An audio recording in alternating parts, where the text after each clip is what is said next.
যে খবরের দিকে নজর রাখবো, নিজের এলাকা ছেড়ে বেরোতে পারবেন না তৃণমূল নেতা উদয়ন গুহ। তাকে এমনটাই নির্দেশ দিয়েছে নির্বাচন কমিশন যে তার এলাকা না ছাড়ার নির্দেশ দিয়েছেন উদয়ন গুহকে নির্বাচন কমিশন। আমরা জানি যে নিশীথ প্রামাণিক তিনি নির্বাচন কমিশনে গিয়েছিলেন এবং সেখানে উদয়ন গুহর যে গতিবিধি তার নিয়ন্ত্রণ করার আবেদন জানিয়ে এসেছিলেন নির্বাচন কমিশনে গিয়ে। এবার নিজের বিধানসভা ছেড়ে বেরোতে পারবেন না উদয়ন গুহ, এমনটাই নির্দেশ নির্বাচন কমিশনের।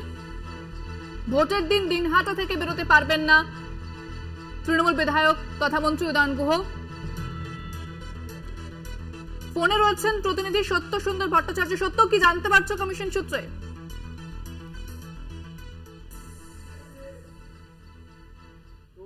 স্পষ্টতই উদয়ন গুহকে নির্বাচন কমিশন নির্দেশ দিয়েছে, কড়া অবস্থান নিয়েছে। সেখানে দিনহাটা বিধানসভা এলাকা, সেই বিধানসভা এলাকার বাইরে তিনি থাকতে পারবেন না, এমনটাই কিন্তু কমিশন নির্দেশ দিয়েছে। এর আগে নিশীথ প্রামাণিক উদয়ন গুহর বিরুদ্ধে অভিযোগ জানিয়েছিল নির্বাচন কমিশনে এবং সেই অভিযোগের পরিপ্রেক্ষিতেই বলা যেতে পারে নিজের এলাকার বাইরে অন্য এলাকায় অর্থাৎ কোচবিহার লোকসভা কেন্দ্রের অন্যত্র যাতায়াত করতে পারবেন না উদয়ন গুহ, এমনটাই কিন্তু নির্দেশ দিয়েছে নির্বাচন কমিশন।